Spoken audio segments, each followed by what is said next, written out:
Hello, guys. Welcome to another episode on BroTalk, in which we will continue to cover this amazing book, The 48 Laws of Power. This time, we're going to be talking about Law 19 and Law 20, two very interesting laws in which we will go into depth about this. So please come and join our conversation. So Law 19, I'm gonna start reading it. I think out of both, this one really interested me the most. So, because this has to Really? yeah, because this law has to do really with reading personalities, reading people. And I love that subject. Okay. To like emotional, emotional EQ, reading people personalities, because what I basically got from this chapter is if you know who you're dealing with, like what kind of personality type, they're introverted, extroverted, are they warm, are they colder, are they more analytical or not? Like again, so many things you know how to approach them and what not to do. And Okay. again, because he does say, if you mess with the wrong person, you could potentially make an enemy lifelong forever. And it's never going to stop until either one of you dies or one of you is going to have to leave, right? But let me read it. Okay. Law 19, know who you're dealing with, do not offend the wrong person. The judgment, this is on page 137. There are Yep. many different kinds of people in the world, and you can never assume that everyone will react to your strategies in the same way. Deceive or outmaneuver some people, and they will spend the rest of their lives seeking revenge. There are wolves in lamb's clothing. Choose your victims and opponents carefully, then never offend or deceive the wrong person. Okay. So, you know, reading this chapter particularly, what I got is that not everyone is the same. Some people are forgiving, other people keep grudges forever, and a careless offense can trigger a lifelong enemy, right? So in this chapter, he's really saying that if we're talking about power, right?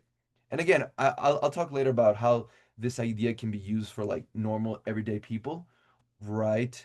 Not necessarily you're trying to find power, but if you're in a position of power or trying to get power, it means that learning how to read people and adjusting your behavior accordingly to everyone you meet. And I love the fact that he gave us like Like, a couple of personalities. What? yeah, like he separated them and like talk about the arrogant, the hopeless, the suspicious, the long Mm-hmm. memory guy.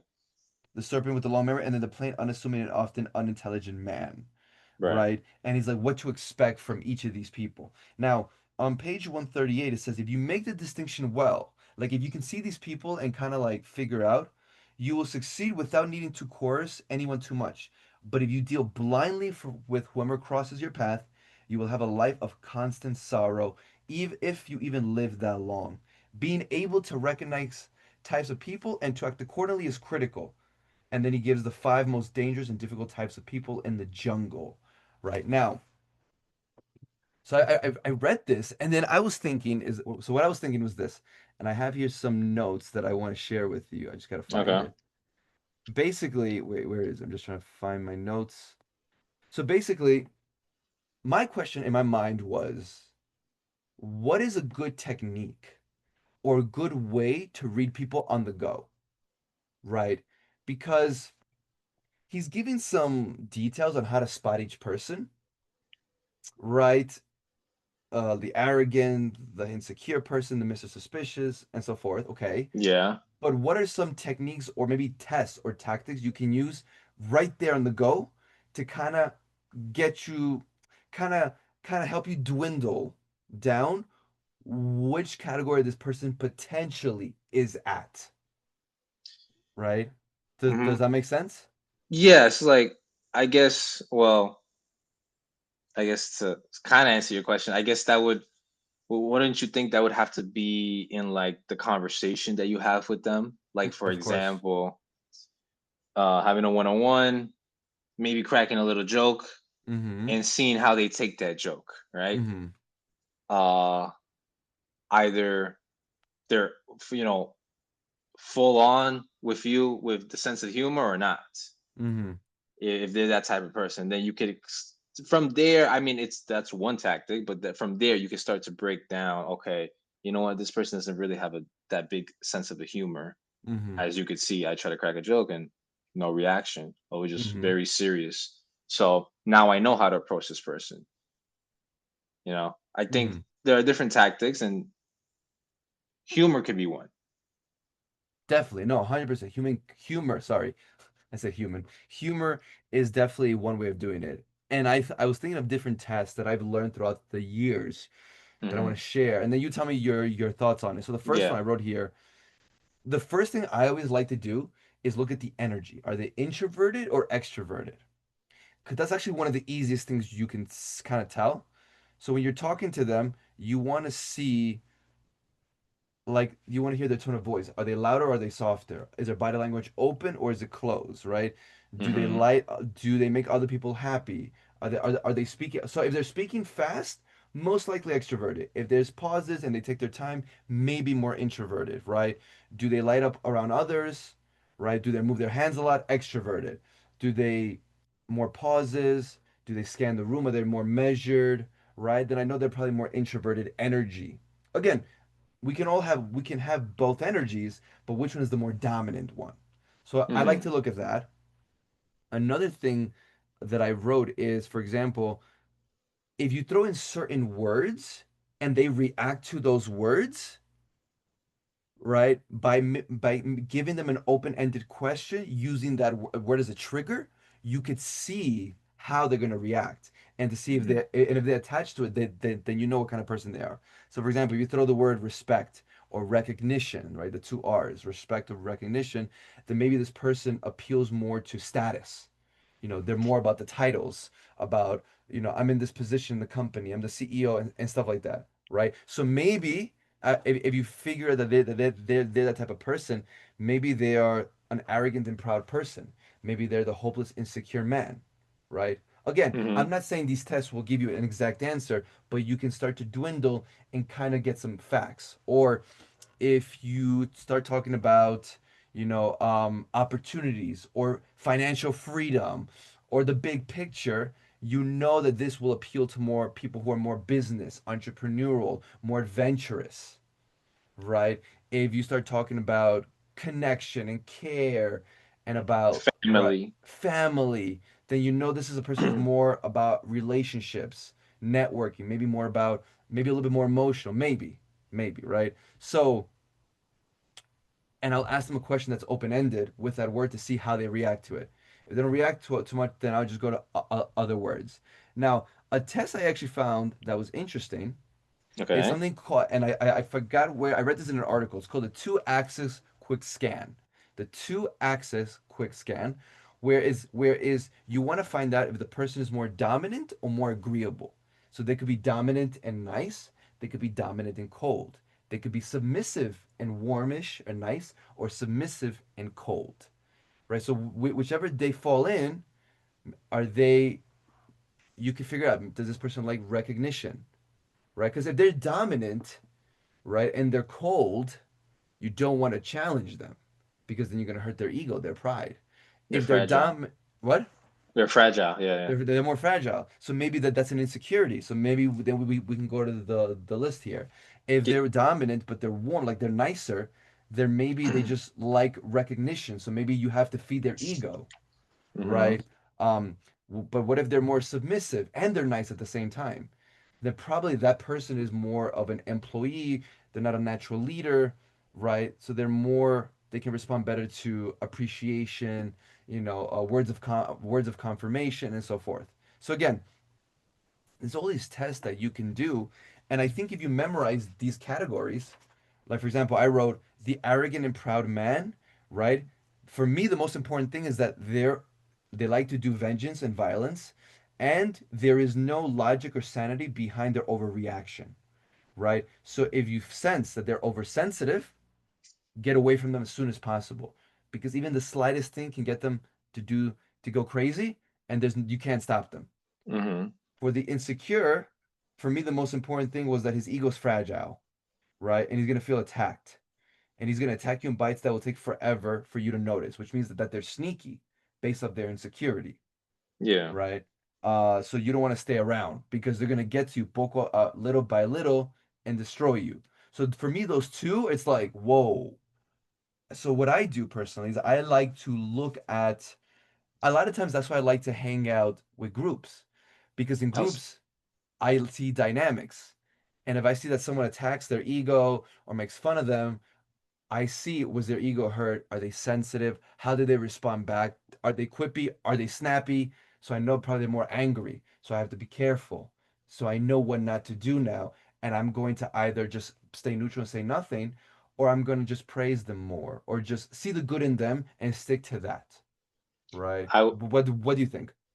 No, no, no. I agree. I was actually going to bring up the whole group thing. I think once you're like in a group environment, it is much easier to detect Mm-hmm. where would a person fall if, like, for example, you're trying to scan the group, you're trying to scan the room. It's easier to like be part of that group and have other people interact and do the work for you, do the job for you subconsciously, and then you just start noticing either certain reactions or certain patterns or certain things that they might say, and you're like, okay, you know what, I see this man's ego is fragile, so I have to know how to talk to him. Rather, this person seems a little bit more confident Mm-hmm. when speaking to, right? um and the whole word thing I also agree with. Sometimes you could you could say so many things, like even in just one word, and it just Uh-huh. depends when you're standing next to a person. And let's say, I don't know, someone's giving like a speech, and you're like, ah, that's what a liberal would say. Like say, I, Wow. or you could even switch it around. That's what a conservative would say, right? You Uh-huh. could say, Yeah. you could play it both ways, right? Yeah. But you're Yeah. standing next to somebody, and like you're speaking out loud, but it's just like a slight comment, Uh-huh. and then based on their reaction, it could a guy would be like why would you say that? Or a guy can actually laugh, and even maybe with that laughter could be with you saying that, you could be Mm-hmm. like, maybe this person and me are in agreement Mm-hmm. with what this person has said and with the Mm-hmm. comment I just said right after, right? Mm-hmm. If not, you could see, okay, there's a distinction. This person, like I said before, it doesn't have, if you meant it in a humorous way, it doesn't have a Mm-hmm. humor. And the reason I said that is because it reminded me of, if we go to Which page? page 141, Okay, got you. it is paragraph one, two, three, four. Towards the end, Uh-huh. it says some people's insecurity, and insecurity is a big thing when it comes to detecting what type of person is what. Uh-huh. Some people's insecurity and ego fragility cannot tolerate the slightest offense. To Uh-huh. see if you are dealing with such type of person, test them first. Make, say, a mild joke at their expense. A confident person will laugh. An overly insecure one will react as if personally insulted. If you suspect you're dealing with this type, find another victim. Whatever. So that's kind of what it's talking about, right? Like Mm-hmm. there are certain ways, and maybe I'm talking a lot about humor because that's something maybe I tend to use a lot. Mm-hmm. Um, I like to see where your opinion might stand Mm-hmm. if that's in, culturally, politically, Mm-hmm. anything. Saying a slight joke, I can see if you're open minded or not, kind Mm-hmm. of, Okay. because based on your reaction, you can start to assume and get closer to what insecurity this person might have on why they reacted this way. Mm-hmm. Right. So that would kind of be my thing. So what's another way you think would be good? Because again, the group dynamic is always gonna work. The Always gonna problem work. the Yes. problem with that dynamic though is what if no one says anything that can give you a response? So I guess what do you think is another way that you could figure out what kind of type they are from this list, let's say, when you're alone with them, other than saying a joke, like what they said? Like, can you think of another way? I'm trying to think of something else. I think I have another one, but what do you think? Hmm. You could, but Mm-hmm. I feel like based on their life, you can also tell Mm-hmm. who, not who they are necessarily, but in what category they could fall in, right? If you talk to a guy and you immediately start, relating to family, and maybe Uh, this person has a huge family, has had five, 7 kids, maybe you can start to tell that this person is more of a, family person. This person is a patient person. This mm, person is more oriented a certain way, right? Rather than someone that hasn't gone through that type of experience. Maybe or has a some, weak pullout game. right. Like, Obviously, this is very general. generalized. It's not, doesn't work with every case, Yeah. but usually a person who takes care of their family and is oriented that way is more level-headed. Mm-hmm. Maybe someone uh that if you have the same dynamic, you might want to interact with. Mm-hmm. So I guess it depends on, when you have that one-on-one conversation with them, like, based on their personal life, I think you could take out a little bit of stuff as well. Mm. So using knowing about certain facts about their personal life, you can kind of deduce what kind of person they might be. You're that's what you're saying, correct? Yes, and this even applies. You just reminded me. You're gonna laugh at this example, but this even applies in sports. It's funny. Uh, I don't know how this is true, but I did read a little bit of something that talked about. I don't know if there's 100 concrete psychological evidence, but think of Mm-hmm. basketball. Now that you and me, we know basketball pretty well. Mm-hmm. When someone ball hogs the ball and doesn't really want to pass, Mm-hmm. that is usually a translation of who this type of person is in outside real life as well. Hmm. Interesting. A Okay. person that doesn't want to take accountability versus a person that is a team player, Or not. um, or not, a person that takes accountability or not, a person that admits when they're wrong, a person that does tries to just move on to the next play and doesn't dwell on a bad play that Mm-hmm. happens in sports all the time. A person that's constantly motivating you, talking, lifting you up, regardless of you playing, having a bad day at the sport. That usually what translates, or what whoever they are as a person is what usually translates to them as a human being, So, right? however they are on the court, it can translate to how they are in real life. Yeah, usually you could tell how a person is and the characteristics they might have, the insecurities Mm-hmm. they might have, based on how they behave in competitive sports. Hmm. Very interesting.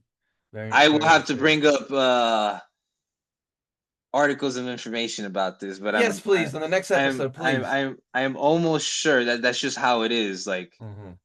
whatever they portray in sports is usually how they are outside in the real world as well. That's interesting. I never.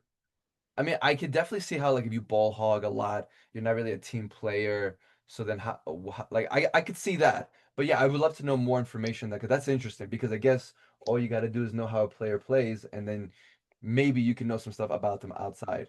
Um I think that's an interesting way of seeing other how people. I was thinking of another tactic of maybe, and I have actually done this, not recently, but I've done this where it's like Ah, you you will bring a third party example, okay. apply it to yourself if it's true or not. Again, don't make it too crazy, and throw it out there in the conversation and see how they react to it. Right? So, like for example, if you say, "Listen, last week I was talking to this person, and whatever," and then they went crazy on me. They started cursing me out, and they raised their voice at me, right? Um, and like I reacted this way. How would you have reacted to an employee, or someone, or like a client yelling at you during this time period? Now, maybe that Mm, happened to you or not. but you're making it about yourself, and then you write about yourself, and then you see how they're gonna react. Is it violently? Are they gonna yell? Are they more analytical? So you can do that as well if you don't have the group that dynamic, or if you don't throw in a joke, because maybe if you throw in even a mild joke, maybe you'll offend them so much they'll never talk to you, or maybe they'll want revenge or something, right?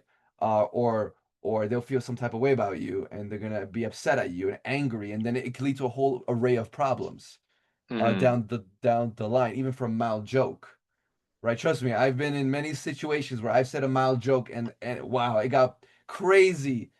It went crazy into the sky, and I had to deal with a lot of stuff and Maybe you people. said it in the wrong place, wrong time, sir. Most likely, that's what I Yeah. did. I probably said a joke to the arrogant person, the proud man, the insecure man, the Mr. Suspicion, the serpent with the long memory, and that's probably why all these people got mad at me. Actually, question: where do you think majority of people fall? From If these five? from these five, I'm sure there are more, but like if we had Uh-huh. to Mm-hmm. uh put a majority of the average individual. I would say a mix of the serpent with the long memory, right, which is like the grudgy thing, Hmm. and also the plain and often unintelligent person. I think a mix of those two, and the insecure person, and I the was insecure man. I was gonna say the long memory and the insecure man. I would say Yes, where people fall because mostly. people have a lot of insecurity. Everyone has an insecurity, Right. and a lot of people. Actually, I'm not saying everyone, but a lot of people, if something happens, they would rather not deal with it up front, but they'll have a grudge and they'll get you in the back end, or they'll get you another way, right?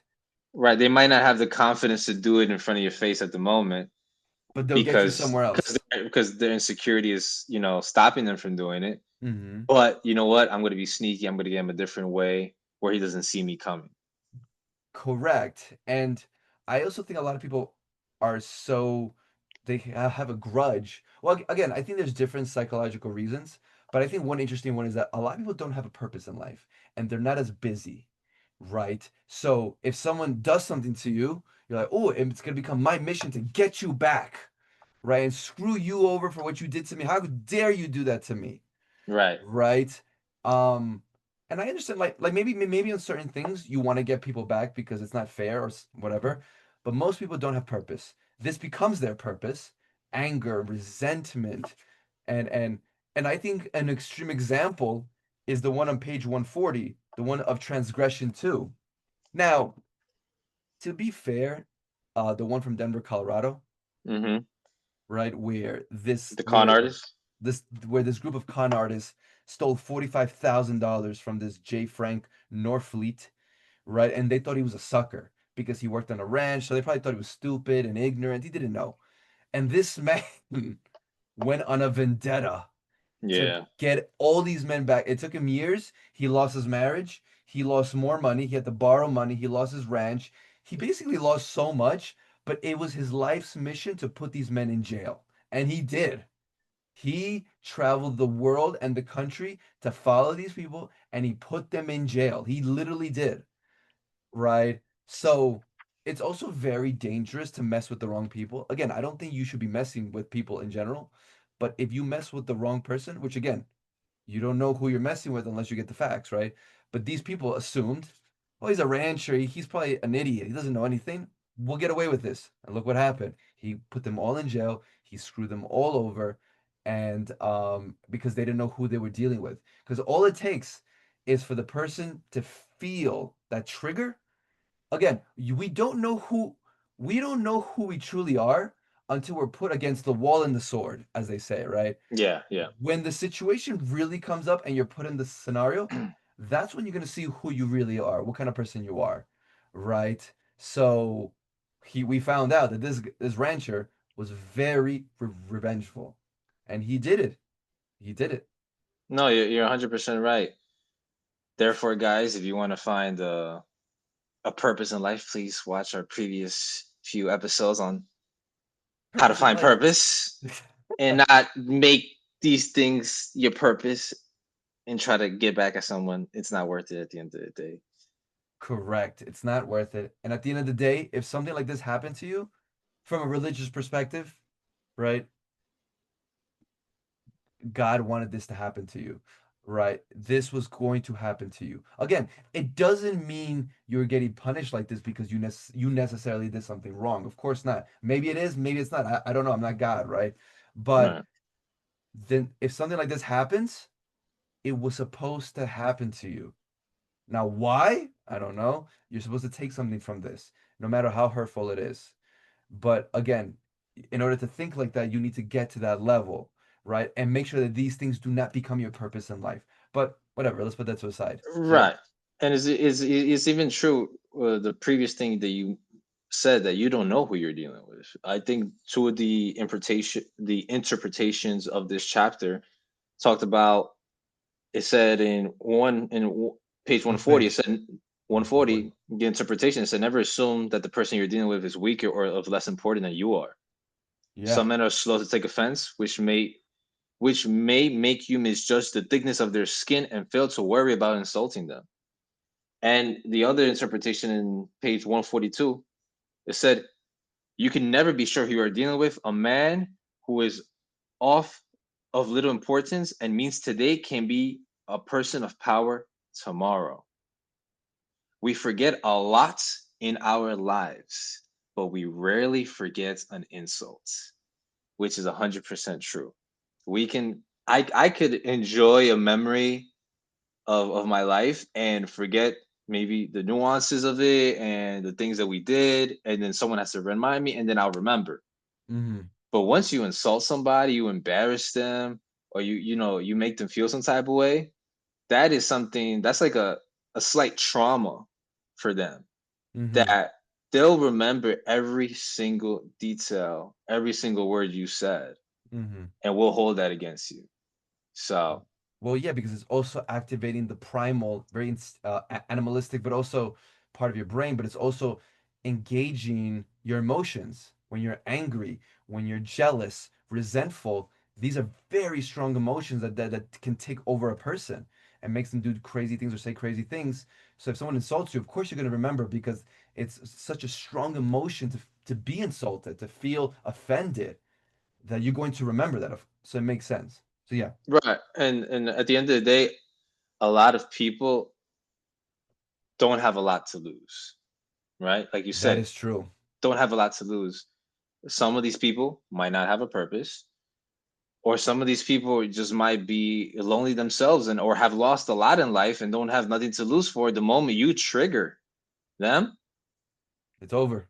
it's over. It'll be a huge reaction, which is why in the keys to power to this chapter, it says, which is probably one of the I but when I read this chapter, I was like, this is probably one of the most important messages in this book, in my opinion, Hmm. was the ability to measure people and know who you're dealing with is the most important skill in all in gathering and conserving power.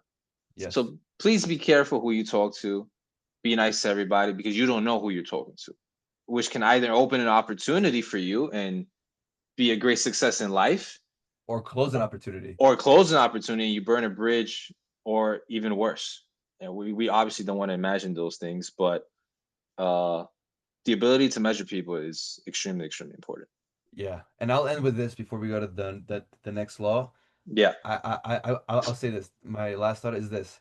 A lot of times people forget what you say, but what people don't forget is how you made them feel. So yeah. Wow, you just made me feel Goosebumps. goosebumps. I imagine how I make the ladies feel. I'm just kidding. Wow, wow. I want to be like you one day, sir. You have a long way to go, sir. No, you're right. You're right. I'll never be a doctor. Continue. All right, let's go to Well, law 20. yes. Interestingly enough, this law does not have a reversal, so we will not be speaking about that. Yes. Because what possible good can come from ignorance about other people? Very true. So never ignore this law, guys. But let's continue. Let's go to law 20. Uh, that titles itself: Do not commit Hmm. to anyone, not even your girlfriend. Thank you. That's not what the And chapter said. The chapter definitely did not say that. the judgment: Is it the fool who always rushes? It is. Oh, sorry.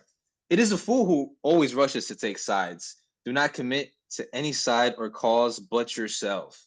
By maintaining your independence, you become the master of others, playing people against one another, making them pursue you. All right. I really liked this chapter a lot. Either way, it was really long because there's two parts to it, right? Part number one Yes. is do not commit to anyone, but be courted by all. Hmm. Which under that has a very interesting quote that says, "Give them hope, but never satisfaction." What page is this? Page 146. You see it? Okay. It's Oh, got it. Yeah. right above observance of the law. Hmm. Which is very interesting because they talk quickly about a story about Queen Elizabeth the Hmm. first, on how she always maintained some type of neutrality Hmm.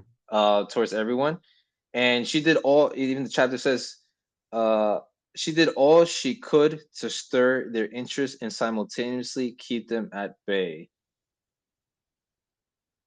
Hmm. Therefore, uh, she would always give some type of, obviously, like the chapter states, some type of hope and never satisfaction. So Hmm.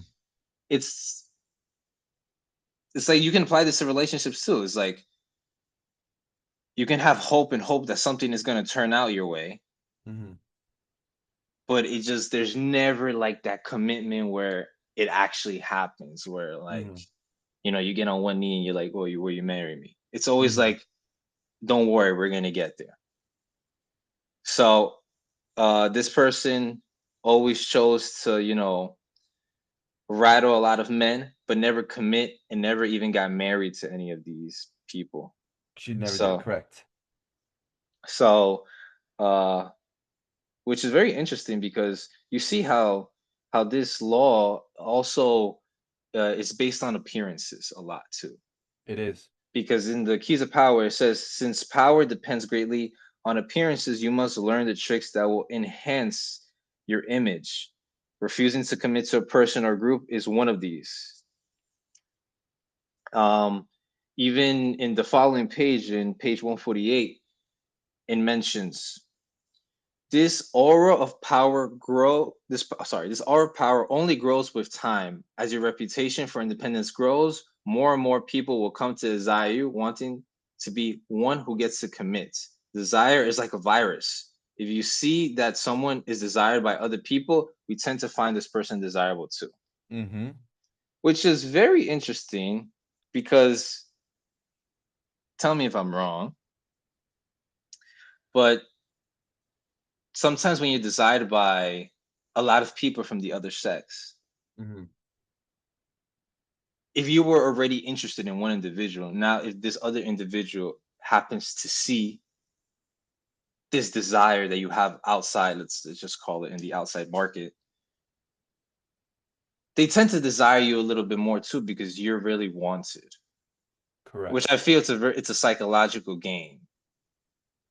When Yes. Some people would even call it the scarcity principle, but yes. Right, and we even talked about that in Yes. previous law, how something scarce is something valuable. So the you could put yourself out there Hmm. in a sense, but the moment you don't commit, I'm not going to be here, I'm not going to be here, but you're giving that attention. You're giving that attention everywhere, but you're never committing. So you're like in the middle ground, in neutral Hmm. grounds. Therefore, everyone still thinks they got a chance to get you. You know what? Correct. This person hasn't committed to this person. I still have a chance, so I'm still gonna, play fire with fire because everyone's playing with fire here. But it gives you like a power in a sense by not committing. Hmm. What do you think? Yeah. So yes, this is true what you're saying, but also remember this does have limits, right? I'm just gonna jump a little bit to what you're saying to page 155 on the reversal. This is Okay. all true. This is everything you're saying is true. When you are ambiguous, right, where it's like you don't commit to a side, you're neutral, people are gonna value your attention more and they're gonna try to win you, they're gonna try harder to win you over, right? Because when you keep your stance not and you're not committed to someone or to a party, your influence increases because you're harder to manipulate. They're like, man, he can't, he's not committing to anyone. That means we're probably not, no one's convincing him well enough. I'm gonna do the job. So right, so that it makes more people want to convince you, or like you go with them and so forth. So you are more scarce, so you're more valuable in people's minds, and you're more ambiguous, so you're more mysterious and more interesting. The problem, though, Hmm. No, no, I was oh, you but the could finish it. You could finish it. I'll add something after. But the problem is, and the Versal says on page 155, is that if you keep, for example, too many parties against one another, they're gonna see what you're doing, gang up of you. If you keep your growing number of suitors waiting too long, you will inspire. I'm sorry, you will inspire not desire but distrust. People will lose interest. Eventually, you may find it worthwhile to commit to one side, if only for appearances to prove you're capable of attachment.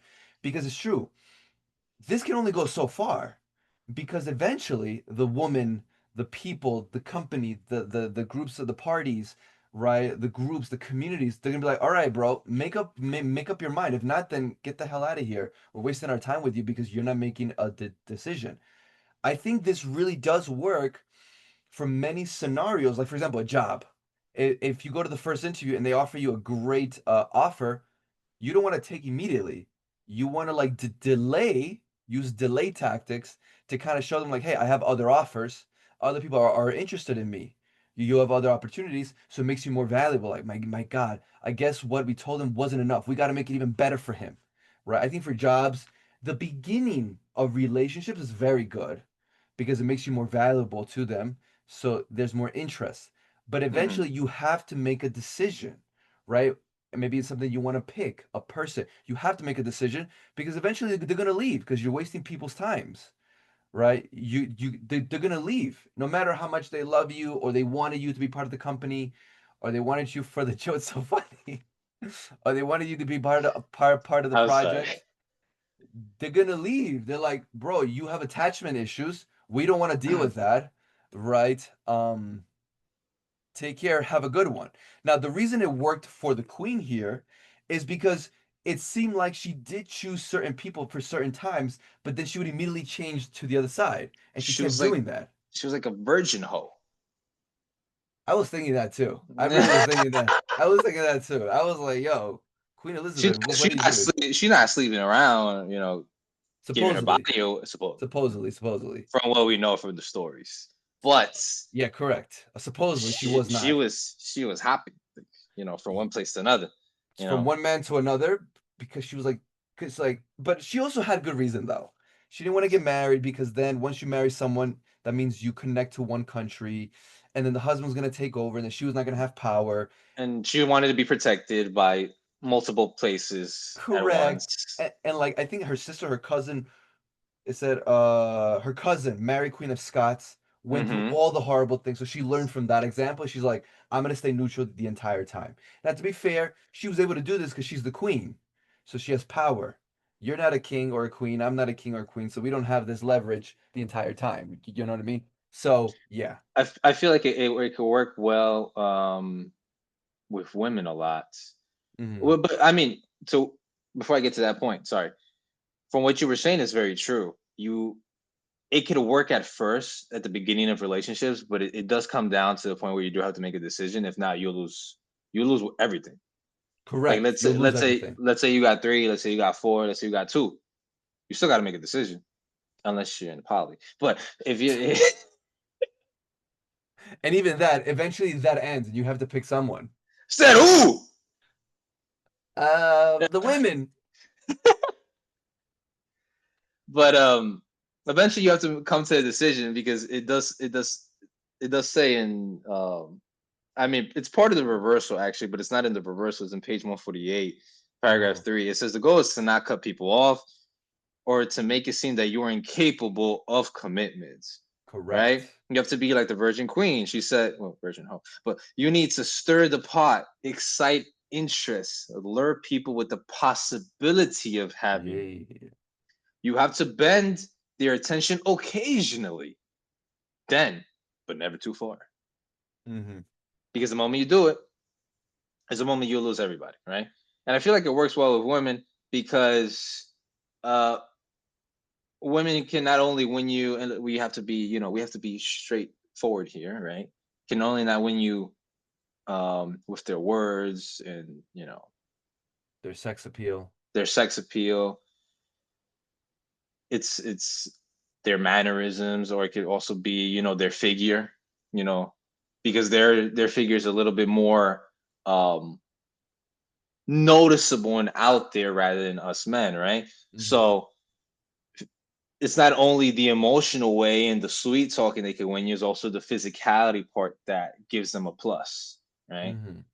So I could see why all these guys fell, because one was the emotion, the other one was like, oh my god, but just look at her, and you Mm-hmm. know what? And then they let that get to them and be like, we still got to protect her, right? But she Mm-hmm. used this law in this aspect pretty well to a certain extent, Yes, she did. Yes. where she was able to maintain quote unquote neutrality, but still have the attention Mm-hmm. of all these guys, which ladies should not follow this example. But anyway, Yeah, don't use men. That's not nice. yeah, That's not we have nice. feelings too. Yes, we do. We're Yeah. insecure and we're emotional. Um, Something else I found interesting is that now I've noticed that a big reason he talks about in this chat, and I do agree with this actually, that you shouldn't commit, right, to a party or to a friendship or to certain people, is because it's gonna detract strength from you, right? Or like if you're trying to get things done, right? Because it's like once you choose them, now their problems can transfer and become your problems, right? If they tell you, I don't, this person bothered me, grab a bat, let's go beat them up, right? And if you already committed to Yeah. their side, you're like, oh, I gotta go do it, I guess. Yeah, but what if you guys get caught and go to jail now, right? You went to jail because you chose this person or this group of people.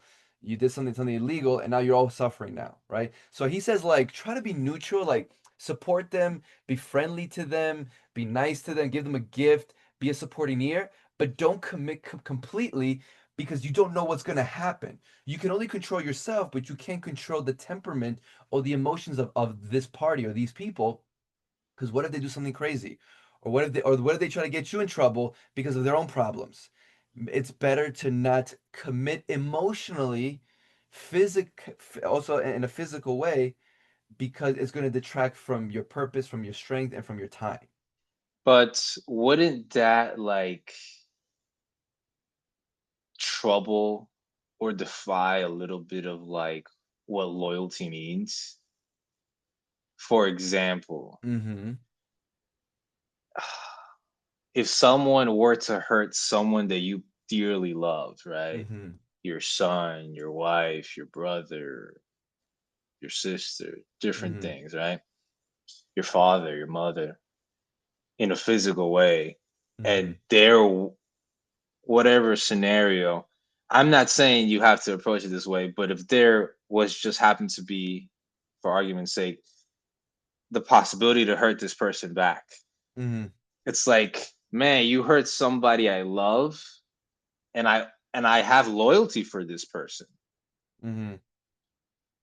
And no, we're not arguing if it were to be the best decision to make to do it back physically. But I feel it defies a little bit of loyalty, because it's like, man, I'm loyal to this person. I'll do anything for this person. Someone hurt this person, I'm gonna want to hurt this other person back. Mm-hmm. And if I don't do it, it's like kind of like, I don't know. Mm-hmm. I just feel So like it defies a little bit with loyalty. Like, when you're loyal to someone, you're loyal to the core. yeah, basically you are right. There is a contradiction there. There is. And it is kind of like you're not being super loyal, right? Because you're right. What he's basically saying is like don't choose certain people or party 100%. Don't Right. commit if you don't have to. Because then it's like, yes, if that happened, let's say this scenario, if you're super loyal, you're going to go do something about it with this person, probably, right? Right. But then think Be- about the repercussions. Right. If you I get mean, caught, you're gonna get in mhm. trouble. You're gonna go to jail. That you're gonna lose this. You're gonna lose that. So is it worth it to commit completely to this person to be loyal? I believe this the author Robert Greene is definitely referring. There's a little bit of selfishness here, right? Remain Of course. neutral. Yes. Remain neutral. Therefore, you don't have to pick a side. Therefore, you can avoid all type of repercussions that might come with a decision that another person makes. Yes. But I believe that it could only or should only apply to a group that you aren't 100% compliant with or in agreement with or loyal to. Mm-hmm. I believe if this is family or brotherhood, whatever you want to call it, you must stick to their side, and whatever decision you're going to make with them, accept the repercussions that come with it. Well, maybe he would agree. Maybe. I'm not sure. I mean, he does say, like in page 153, where it's like preserving your autonomy, which is your freedom, gives you options when people come to blows. So you can play the mediator, broker the peace, while really securing your own interests. You can pledge support to one side, and the other may have to court you with a higher bid, right? So it's like, right, Because uh-huh. can I interrupt? There you go. Because it's like be the mediator is cool and everything, right? But that's only in certain circumstances. I would if someone's Yeah, coming in and I happen to come from somewhere the bathroom, right? Because yeah. I had to use it and you were out, and I come and I see you in a fight. I'm not gonna be like, excuse me, what the hell happened here? Like, Well, maybe you might do that, maybe. Aldous, what did you do? Or what did you do? Right? Let's talk about this. Like, no, especially if I don't know the dude. Yeah, yeah, If we're a bunch of friends, maybe separate. Okay, what the fuck is going on? Like, yeah. we're all brothers. But if I don't know the guy, like I'm not gonna ask questions. Uh-huh. I'm jumping in. I might spend the night in jail. Fuck it. One night in Uh-huh. jail on my record. Okay, cool. It's gonna avoid for me to be financially free. Oh my god. And it's not. But I gotta join in the fight. I gotta fight. I gotta defend you. Yeah. There's no purpose to ask a question at the moment or be a mediator. But that's because I'm fully committed to you or to this Yeah. group of friends, right? Rather than I'm in a business meeting and I don't know these people and the same scenario happens, I probably wouldn't really jump in and risk Uh-huh. my life or go to jail, but I'll probably try to separate or be Uh-huh. like, what's going on? Like, or call the cops. Uh-huh. But like, I guess it just depends the scenario, depends the people, and it depends who you're committed to and who you're loyal to on whether you're going to be selfish or not, or whether you're going to remain neutral or not. Hmm. No, I see your point. I think he would also agree maybe if it's an extreme scenario, like if Robert Greene had a sibling and they were in a fight, would he jump in and help out? Yeah, I think he would. Yeah. I think this is talking more about like maybe more long-term games, maybe more politics, power dynamics, Okay. business, where it's like you don't want to do that. Or like it's not a close relationship. It's not like a family friend. It's more like an acquaintance. You might know somebody. Probably, but maybe he would even say, like, depending on who the family member is, maybe you don't want to True, even true. do that because even family can be toxic and bad, right? Um, but what he's really talking about is self-preservation and freedom of choice, right? Like, don't lock yourself too soon. And at the end of the day, it's all about preserving yourself, preserving your energy, preserving your strength, your purpose, because you don't want to commit to a side because you don't know if they're going to lose, if they're going to win, and you might have to change parties or you might have to change tactics. And if you commit to one side, maybe you're burning a bridge and then you cannot go to the other one and win. Meaning like jump ships. Correct. Jump ship's correct. Mm, I guess. Because it does say that in page 153, second to last paragraph, it says preserving your autonomy gives you options when people come to blows. You can play the mediator, broker the peace while Mm-hmm. really securing your own interests. Mm-hmm. So yeah, I definitely see that as staying on your own side. If politically or business way people happen to Mm-hmm. get into arguments and you have to pick a side, sometimes it's not even better to speak or just laugh it off or just like not even say a word. Therefore, you're not picking a side, you're just listening. Yes. Therefore, it gives you like a better opportunity, a better chance to be like, if I choose this side, if I choose that side, which side for me is it's going to be better, or Mm-hmm. which will have a better outcome for me depending on the side that I choose. And Mm-hmm. that's us being selfish, and that's a regular thing. I think most of us do this subconsciously, to be Yeah. honest. And I think if I had to summarize this law in one sentence, Law 20, in conclusion, for me, it would be this. If you want to use Law 20 well, right, it's all about preserving your leverage. Again, preserving your leverage by staying independent until the right moment.